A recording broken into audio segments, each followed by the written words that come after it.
L'esprit d'amour et de joie,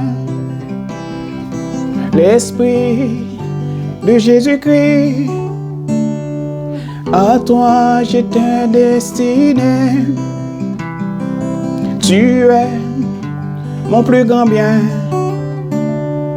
Esprit d'amour et de joie, esprit de Jésus-Christ, oh, à toi j'étais destiné. Tu es mon plus grand bien.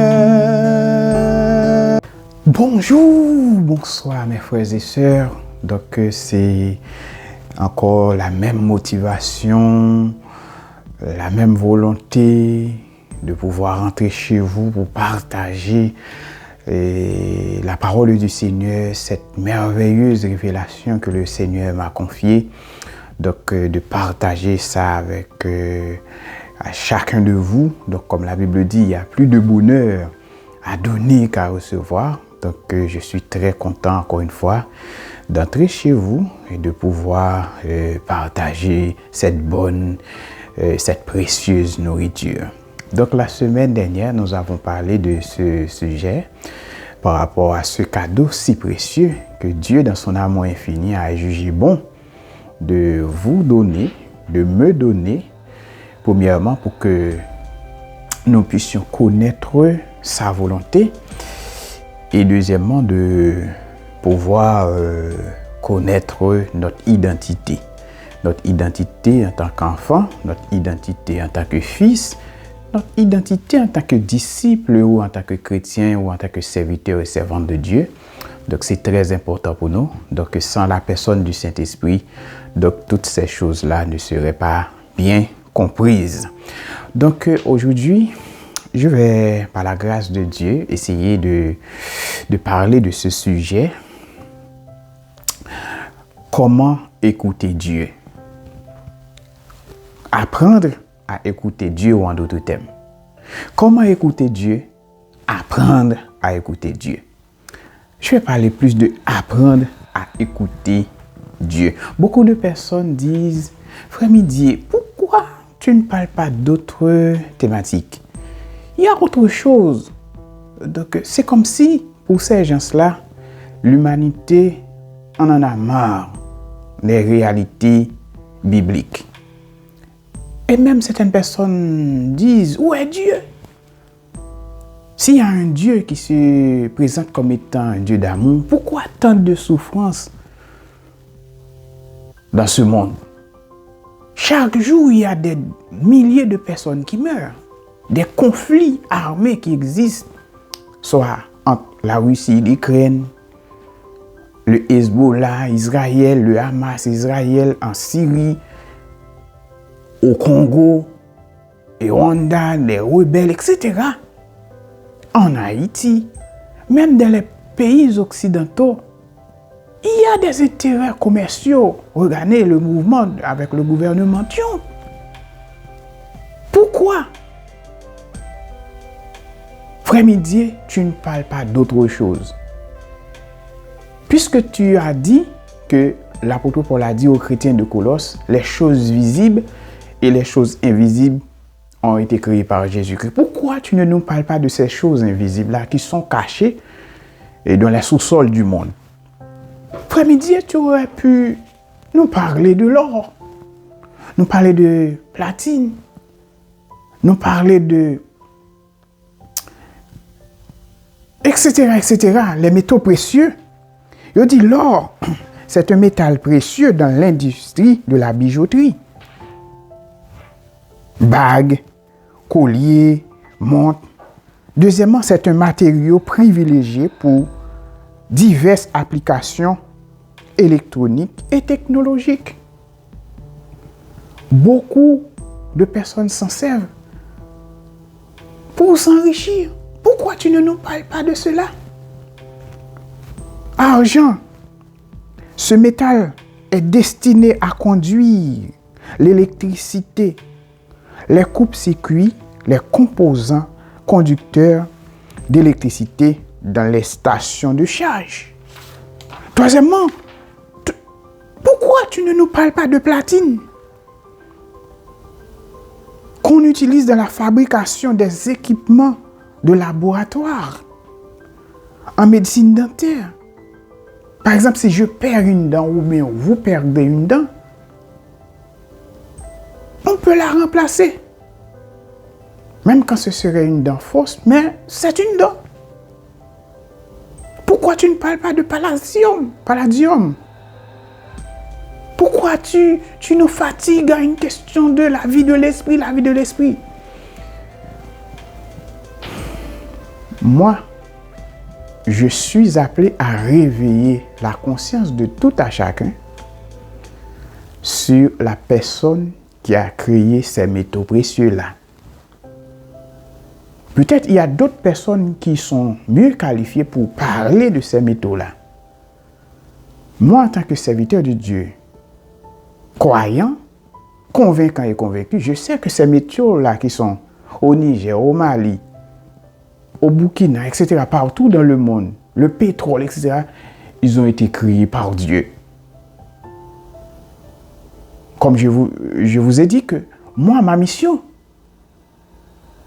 est-ce qu'il n'y a pas un Dieu vraiment qui pense aux problèmes de l'humanité?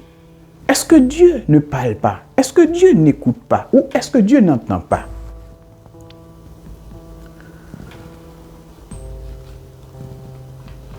Mes frères et sœurs,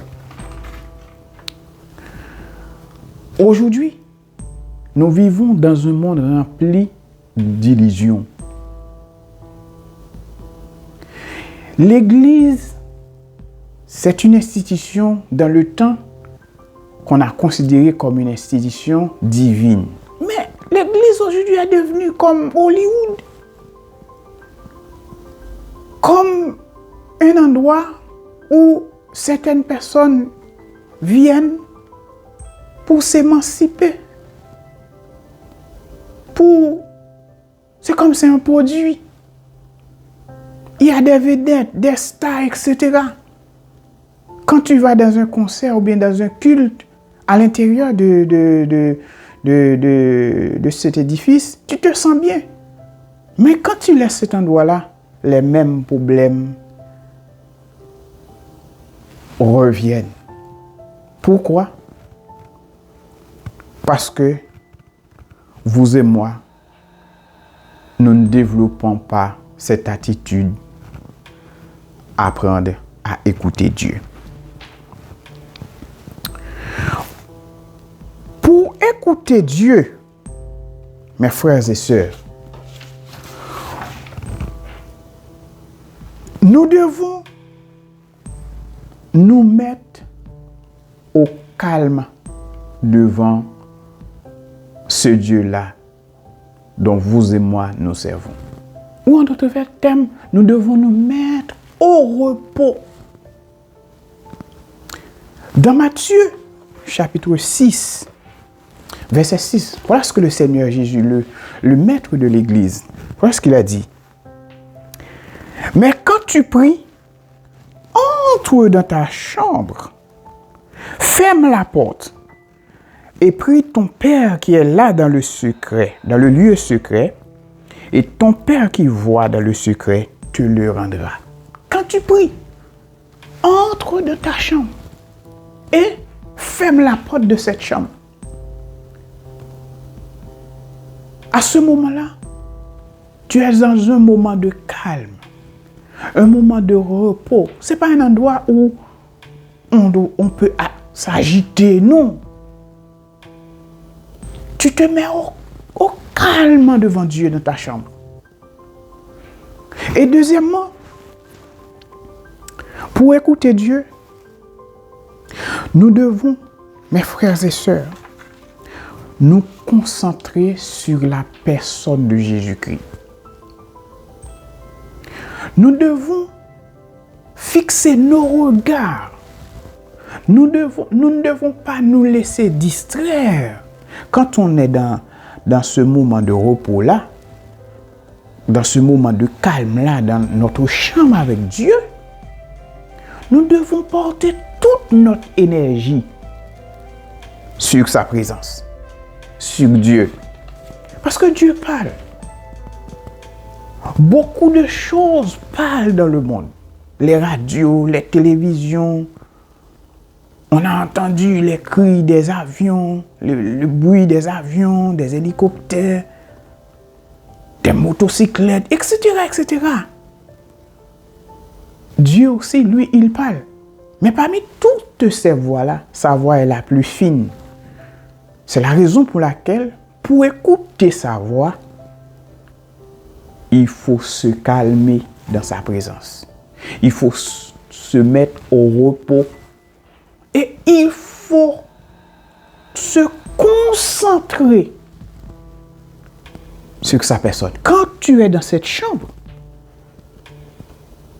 quoi que l'on dise, Dieu est ceci ou Dieu est cela, je sais qu'une chose, c'est que je suis dans la présence de Dieu. Dieu n'est pas seulement au ciel. La terre n'est pas seulement son marchepied, mais il vit en moi par le glorieux Saint-Esprit. C'est cette leçon que cet homme de Dieu qui a combattu le bon combat et qui a achevé la course, à savoir Saul devenu Paul par la grâce de Dieu, voulait enseigner aux chrétiens de Corinthe. Vous devez savoir que le glorieux Saint-Esprit est en vous. Donc quand je suis dans la présence de Dieu, je me calme, je me mets au repos, je concentre toute mon énergie sur sa personne.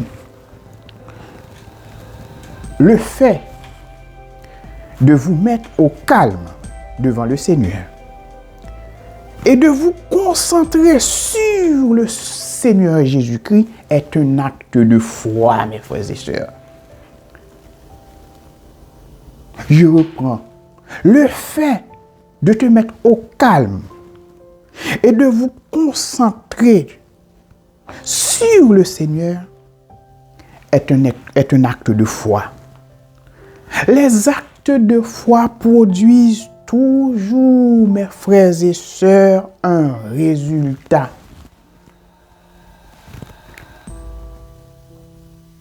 La foi n'échoue jamais. Puisque dans Romains chapitre 12, 3, la Bible dit, chacun de nous a reçu une mesure de foi. Et il ne faut pas oublier que la foi est liée à la personne de Jésus-Christ. Car l'auteur de l'Épître aux Hébreux dit, sous la dictée du Saint-Esprit, la foi, Jésus-Christ est le chef et le consommateur de la foi. Si cette mesure de foi-là que le Seigneur t'a donnée, m'a donnée, nous l'utilisons à bon escient, nous ne pouvons pas ne pas avoir des résultats satisfaisants dans notre marche avec Dieu. Nous pouvons écouter Dieu. Nous pouvons savoir quelle est sa volonté pour nous. Parce que cette mesure de foi me permet de croire premièrement que Dieu existe, qu'il est dans ma chambre. Il est non seulement dans ma chambre, mais il vit en moi par le glorieux Saint-Esprit. Il y a un auteur qui chante une vibrante chanson que j'aime beaucoup. Tout est possible à celui qui croit.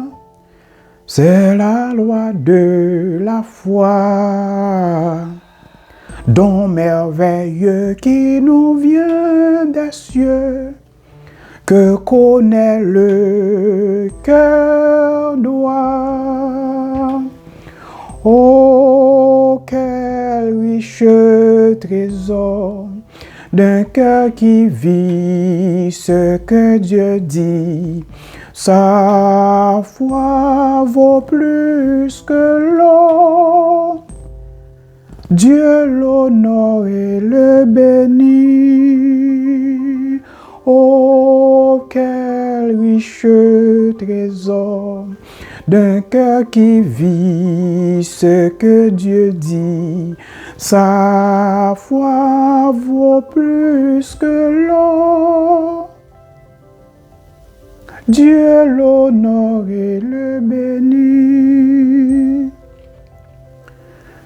Si vous apprenez à écouter Dieu, je vous assure,